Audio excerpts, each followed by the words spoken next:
So,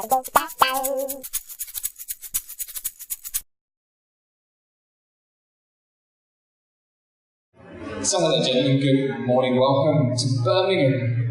Oh, thank you. Hello everyone. Hi guys. I apologise for my voice before I eat because I'm losing my voice a little bit. It should be good. It's okay, we'll ramp on the mic volume, I'll never know. I just speak low and sultry into the mic like this. Like you're doing your Barry White impression. Yeah, one of those. So what has it been like in being part of the Who and universe now? Because you've been shows now currently awaiting whether we're going to get a second season or not. But the fans' response, what's it like to see such a positive response to the work you've done? It's been wonderful. That means switch my forward. It's been, doing these conventions really shows us how much love there is for the show. If we didn't already know it before, it's really wonderful meeting everyone. I say it every time we do this, but it's a real blessing to be able to do this and to meet you guys and to just chat with fans. It's really lovely. It really is, especially today. For the first time, we've seen a lot of class cosplay, which has really made our days. It's been awesome. Yes. Yeah, there's so many people in class cosplay today, so it's an honour. And we even got to sign like a big Doctor Who poster that had like Tom Baker's autograph and all. So to be a part of, even that poster is a privilege for us. And it must be then kind of surreal to actually, as you say, to look at the people that have made it and spent a lot of time on their costumes to replicate what the show was like, and then you're there thinking, what do you think in that instance now? What's the first thought that you think when you see someone who's cosplaying as you? It honestly makes my day. I remember I said Ram cosplay today and I started screaming because I was just so happy to see someone, dressed as Ram. But it just means so much, because we worked so hard on this show and we really wanted to make something special for you guys. And to see that, we've made an impact on so many people is a blessing for us. So. Essentially that. It's really, really, really means a lot to us to see people put the time and effort into it. It does take time and a lot of effort and money to source all this stuff. So to see the people it's connected, our characters connected enough with people that they want to go and dress like them, it's really means a lot to us. It really does. Makes our day. And for those that aren't actors in the audience, what is it like to work on and be part of a major franchise like Doctor Who? Because every acting job is different, but it must be even more so when you're part of like a huge machine that is the Doctor Who. Well, I mean, when we all was told that, as part of Doctor Who, it kind of put a lot of pressure on us to do it justice, for the Doctor Who universe. So there definitely was pressure. But it sort of helped us as well, just to, it made us really put our heart and soul into it and, try our best to create something for Doctor Who fans to appreciate. And I feel like, from speaking to you guys, we really have done that. So it makes our day to sort of, be reminded that we, as our characters in our show, has touched people. So thank you guys for the... Yeah, it really ups our game, knowing we've got to live up to this huge legacy. To try and fit into it, and it was really nerve-wracking, I think, when we got the roles and when the announcement was about to go out. We were really worried that people were going to instantly dislike it because it's the Doctor Who fan base is so dedicated and so dedicated to the show that to give a bit of that away is like handing over your baby. It really meant a lot to have the response from the fans, and we really do appreciate it. So we're going to open the questions to you now. If you'd like to ask a question, feel free to stick your hand up. I'm going to start off with this gentleman here. What was your favourite episode to film in Series 1? We both have the same, don't we? Yeah, I think it's episode 6, right? Episode 6 was just... It was like doing a play on TV. It was just one big long scene. So when we got the scripts for that, we really had to do some homework on it because it's just the acting pretty much, and it's just a character piece. So that was a really interesting challenge for us, and we had an absolute blast filming it, even though we didn't go a bit stir crazy by the end of the 2 weeks. Yeah, I mean, that was one of the only episodes where we all got to be in the same room together for a long period, so you can imagine all the cast was in one room for 2 weeks, and we got work done, but it was a lot of fun, you know, we messed about a lot, but it was probably the most fun episode for us to film, and it is my favourite episode of the series. Yeah, same. We have a question in the middle. Thanks for coming, guys. And my question is, were you fans of Doctor Who before getting into class? Well, funny enough, I wasn't. I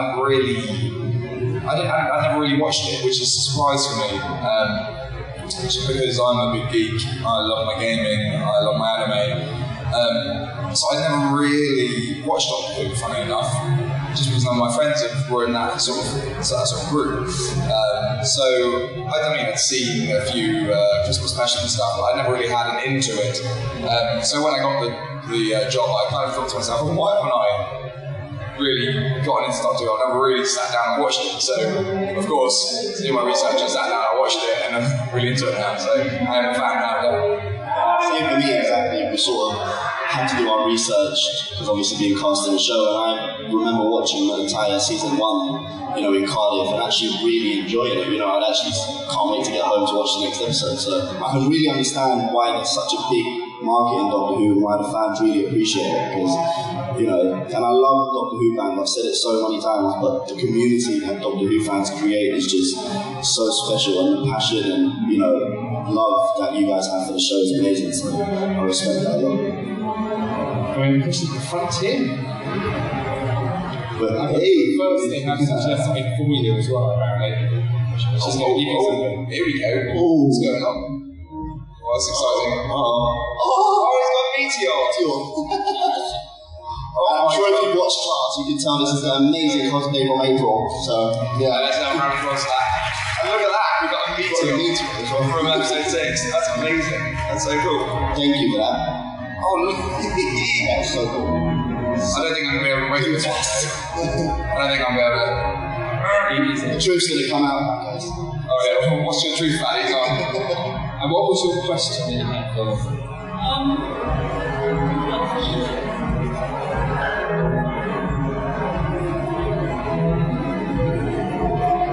Who was the worst one? The worst.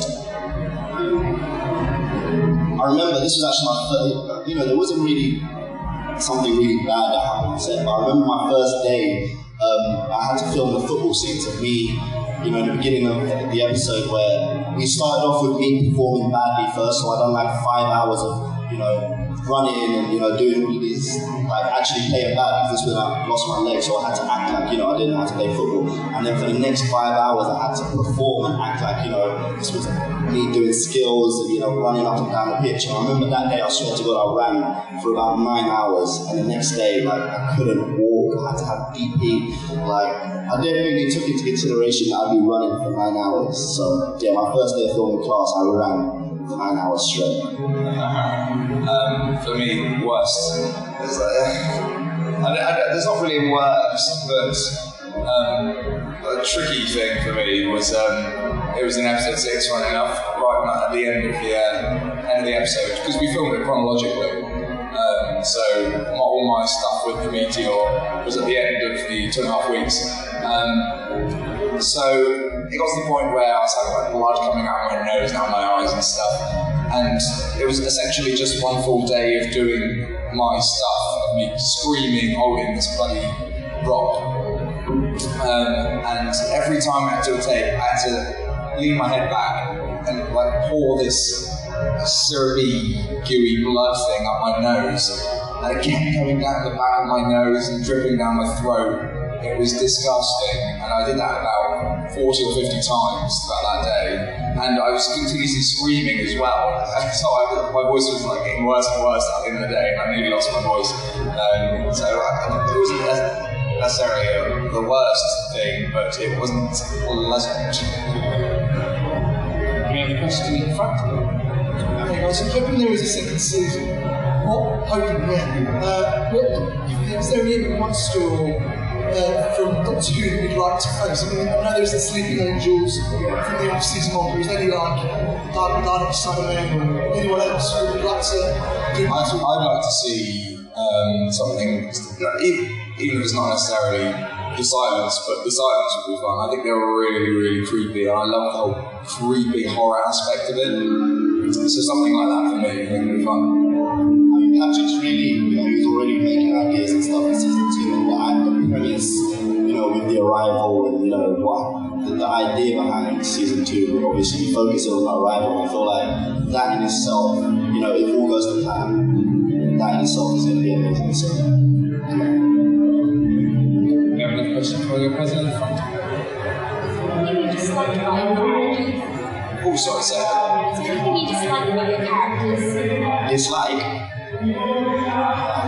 I mean, he's a bit cocky, so yeah, I don't like that aspect, but I think it's interesting because even though, he's a bit cocky, people describe him as a cinnamon roll, which I'm happy with.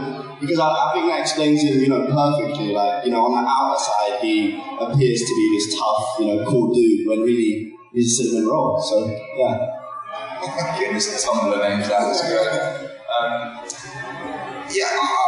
I think Charlie's just essentially a part of me that is hidden away. It's like the social anxiety part of me that I've always had, that I've taught myself out of. But yeah, it was just me as a young teenager, essentially. I think Charlie was. I love him to bits. He's a nutcase.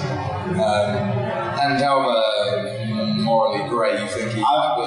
How do you feel about the way Charlie is towards the end of the season? Do you not dislike, how he comes? No, I don't think he's got a choice really. He's got to step up and make the decision that no one else can. I think I love Charlie to bits, and however, as I say, how morally great he is, he's good at heart. So yeah, I love him. We have a question from a doctor. What was your first reaction when you realised what you were doing? Oh, sorry, I can't hear you, sorry. What was your first reaction? Oh, even closer, sorry. Go on. And what was your first reaction when you found out Peter Capaldi was coming on? Cool. It was pretty mental. Getting to know that we were going to film with the Doctor. We'd kind of hoped it was going to happen, but we weren't sure. But yeah, that was a real honour for us, and yeah, I lost it a little bit when I found out. And to actually work with him was incredible. I've never heard a bad word said against him, really, and I think that's a testament to how wonderful he is as an actor and as a person. He takes the time to get to know you, so he knows your name, make sure you're okay. He's amazing on set. Watching him work is a real joy. Yeah, it was wonderful. Yeah, honestly, he was one of the nicest people I've worked with. And I remember when we was on set that day, we was told that, Peter Capaldi was going to be on set, and we all had to act like we wasn't going to be starstruck. I remember meeting him and having to act composed, like this is a normal day for me, but he was honestly the nicest man. I remember him coming up to me and asking me how I was, and the conversation didn't end there. He want to find out more about me and where I've come from and how I went to acting, and I really respected that about him, to be such a huge role model and still take the time out to, care about how people are. I found really, really special about him, and honestly, he's the most pleasurable person to work with. To watch him work, I'm sure we learned so much as well, so it was just a pleasure to be a part of, Any question from Gemma? If there's a season 2, who other than Doctor Who would you like to see back from Doctor Who universe that would like to see back? Well, great, and torture. Yeah, I like to see Captain Jack. I think having a bit of a John Barrowman would be really cool, just because that's just like a bit of a fantasy casting, just to have that come back in. And I don't know, have that launch another series of Torture would be fun. Yeah, alongside Class would be really cool. Something like that would be really cool for me. Yeah, I think Torture's good. Captain Jack could be a teacher at the school. Oh my god, can you imagine? A history teacher. There we go. Oh dear, mischief you get up to. Thank you. Sure, the Doctor Who franchise has opened all up doors for you guys. What projects are you working on next or upcoming that you can talk about? Well, we're in a bit of a sticky situation with, where class hasn't been confirmed yet. We're sort of limited to what sort of work we can go up for. So we sort of, if we was to work, we'd have to sort of take on smaller roles just in case season 2 was to happen. But at the moment, we're just sort of going up for auditions, pilot season, nothing in the pipeline yet. We're sort of waiting to hear back from class, and then we can sort of film class or move on. But hopefully we film class soon. That's the thing with we're doing like series like this. You kind of have to very much keep in mind that the series may go ahead, and we just hope to hear very soon. There's always things going on in the background, but nothing confirmed yet, unfortunately. And there's lots of lovely props and costumes involved in the show. When you finished filming, did you kind of get given anything, or did you keep anything?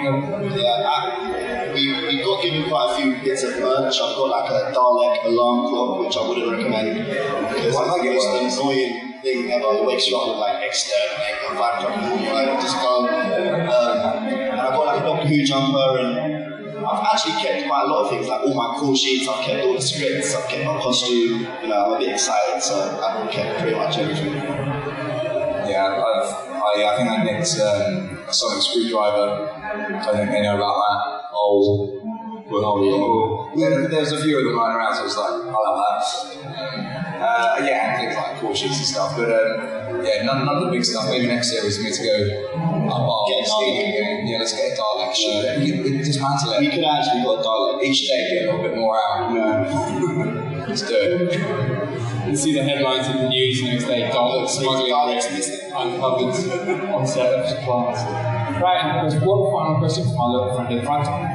So, when you read the script for the last episode, when they heard it, what was your reaction? Oh god, that was the funniest reaction. Because we all got it at the same time, and everyone was like running around saying, like, have you read the script? And I remember seeing that, and it was just like, We were filming episode 6 then, weren't we? When we got the script for episode 8. I think we were on our lunch break or something, and we were racing to see who finished it first. And then I go, wait, have you seen what happens at the end? The arrival's happening, we had no idea.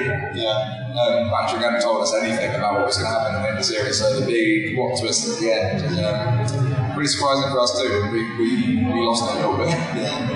We definitely did. I remember I got in trouble as well because there was like I said, we filmed these from the Doctor Who props cupboard, and there was like Daleks and Weeping Angels, and they've been there since the beginning of filming. Only planning to do this. For some reason, I decided to take a picture of the Weeping Angel, and 5 minutes later, while I was filming episode 6, Derek's called me. He's like, "What have you done? The Radio Times have posted about you." I swear to God, it was 5 minutes. The Radio Times are like, "Oh, are the Weeping Angels coming back to class?" Blah blah blah. I got in so much trouble, but I genuinely had no idea that they were going to be coming back. And the day that I decided to take a picture of a Weeping Angel is the day that we get the script. So I just take selfies with everything. I get in trouble. Well, ladies and gentlemen, that is all the time we have for our panel today. So please give a massive round of applause. Thank you, guys. Thanks, guys. Fady, and they will be signing in the signing area, which is off to my right over here for the remaining weekend. And back with us tomorrow morning.